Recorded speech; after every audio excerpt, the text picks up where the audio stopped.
Hello প্রিয়জন, কি অবস্থা সবার? নিয়ে আসলাম ভাগ্যরেখা নাটকের 137 নম্বর এপিসোডের সুন্দর একটি এক্সপ্লেইন।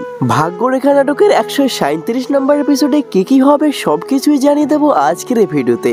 তবে গাইজ, এখনো পর্যন্ত যারা আমাদের এই চ্যানেলটি সাবস্ক্রাইব করেনি, চ্যানেলটি সাবস্ক্রাইব করে পাশে থাকা বেল আইকনটি বাজিয়ে রাখবেন পরবর্তী এপিসোডগুলো সবার আগে দেখার জন্য। গাইজ, 137 নম্বর এপিসোডে আমরা দেখতে পারবো কীর্তি স্বপ্নে দেখছে বরুণ তাকে হত্যা করার চেষ্টা করবে, আর হঠাৎ এমন খারাপ স্বপ্ন দেখে তার ঘুম ভেঙে যায় আর সে অনেক ভয় পেয়ে যায়। এরপর কীর্তি ছুটে যাবে শ্রদ্ধার রুমে, আর কীর্তি ভয়ে ভয়ে শ্রদ্ধার রুমের বাইরে তার দরজায় কড়া নাড়বে, আর এ কারণে শ্রদ্ধা এবং অভয়ের ঘুম ভেঙে যাবে। তখন দরজা খুলে শ্রদ্ধা দেখবে তার বোন কীর্তি অনেক ভয় পেয়ে আছে, এবং শ্রদ্ধাকে দেখেই কীর্তি তাকে জড়িয়ে ধরবে এবং বলবে, আমি আজকে তোমার সাথে থাকবো। তখন শ্রদ্ধা বলবে, তুমি তোমার রুমে যাও, আমি এখনই যাচ্ছি। এরপর কীর্তি তার রুমে গিয়ে তার বোনের জন্য অপেক্ষা করবে।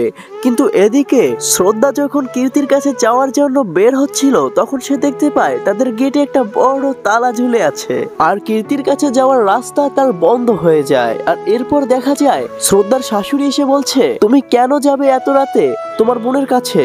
কীর্তির কাছে যাওয়ার কোনো দরকার নেই। অর্থাৎ শ্রদ্ধাকে তারা কোনোভাবেই নিচে যেতে দিবে না। তবে অভয় এসে শ্রদ্ধাকে কীর্তির কাছে যাওয়ার পারমিশন দিয়ে দেয়, এবং শ্রদ্ধা কীর্তির কাছে চলে যায়। আর যাওয়ার পর শ্রদ্ধা কীর্তিকে বলতে থাকে, তুমি এত ভয় পাচ্ছ কেন? তোমার কি মনে আছে তুমি একবার ভূত সেজে আমাকে অনেক ভয় দেখিয়েছিলে? তখন পুরনো কথা ভেবে শ্রদ্ধা এবং কীর্তি দুজনেই অনেক হাসতে থাকে।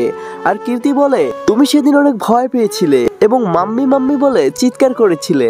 এই পর্যন্ত সব ঘটনা স্বাভাবিক থাকলেও পরের দিন সকালে শ্রদ্ধার উপর সবাই অনেক রেগে যাবে। দেখা যাবে অভয় শ্রদ্ধার উপর অনেক রেগে আছে, কিন্তু কেন এত রেগে আছে শ্রদ্ধার উপর সবাই? কি হবে পরবর্তী এপিসোডে?